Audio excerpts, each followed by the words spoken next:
আল্লাহ পাক রব্বুল আলামিন যখন হাসরের মাঠ কায়েম করে নেবেন, আর সমস্ত মানুষগুলোকে যখন হাসরের মাঠের মধ্যে উপস্থিত করা হবে তাদের বিচার কার্য সম্পাদন করার জন্য, তখন মানুষগুলো অত্যন্ত ভীত, অত্যন্ত পেরেশান, অত্যন্ত চিন্তিত থাকবে।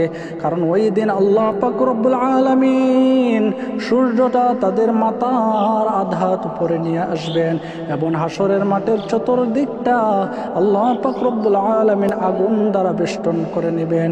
এমত অবস্থায় 50,000 বছর ধরে তাদেরকে এই মাঠের মধ্যে অবস্থান করতে হবে। এই অবস্থায় সূর্যের অত্যন্ত তাপের কারণে তাদের শরীর থেকে অজোরে ঘাম ঝরতে থাকবে। ঘাম ঝরতে ঝরতে কারো পা পর্যন্ত ডুবে যাবে, কারো হাঁটু পর্যন্ত ডুবে যাবে, কারো নাভি পর্যন্ত ডুবে যাবে, এমনকি কারো গলা পর্যন্ত ডুবে যাবে। তখন মানুষগুলো বলবে, রব্বি নফসি রব্বি নফসি রব্বি নফসি। উপরে অত্যন্ত তীব্র গরম সূর্য, আর নিচে হলো ঘাম। সূর্যের তাপের কারণে এই ঘাম আর উত্তপ্ত হয়ে উঠেছে। মানুষ আর এই আযাব সহ্য করতে পারতেছে না। মানুষগুলো বলবে, ওগো রব্বুল আলামিন, আজকের এই কঠিন মুসিবতের দিনে তুমি আমাদেরকে জান্নাত দিয়ে দাও বা জাহান্নাম দিয়ে দাও।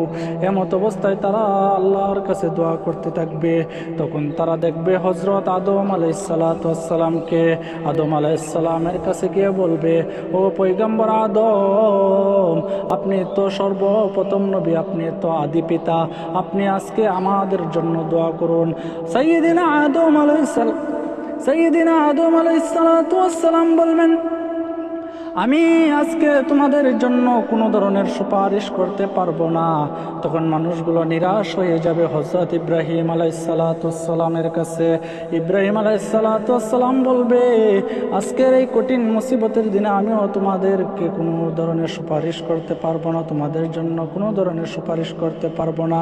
মানুষগুলো এখান থেকে নিরাশ হয়ে যাবে হযরত ঈসা আলাইহিসসালামের কাছে গিয়ে বলবে, ও পয়গম্বর ঈসা, আপনি আমাদের জন্য একটু দোয়া করুন, আমাদের জন্য একটু সুপারিশ করুন, যেন আল্লাহ পাক রব্বুল আলামিন আমাদেরকে মুক্তি দিয়ে দেন, অথবা আমাদের উপর যে আযাব আল্লাহ পাক রব্বুল আলামিন দিয়েছেন এটা থেকে আল্লাহ পাক রব্বুল আলামিন আমাদেরকে মুক্তি করে দেন।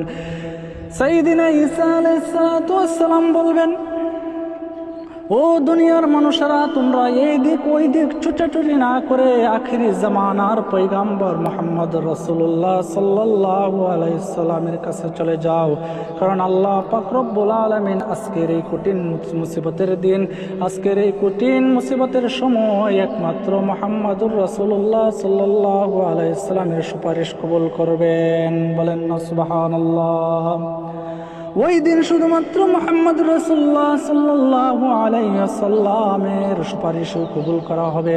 মানুষগুলো গিয়ে দেখবে জনাব মুহাম্মদ রাসূলুল্লাহ সাল্লাল্লাহু আলাইহি ওয়াসাল্লাম মাকামে মাহমুদের মধ্যে সিজদার মধ্যে পড়ে রয়েছে, আর কাঁদতেছে আর বলতেছে, ওগো মাবুদ, আমার উম্মতকে মাফ করে দাও, আমার উম্মতকে মাফ করে দাও। আল্লাহ পাক রব্বুল আলামিন তার প্রিয় হাবিবকে ডেকে বলবেন, ও আমার প্রিয় হাবিব, আপনি মাথা উঠান আর আপনি আপনার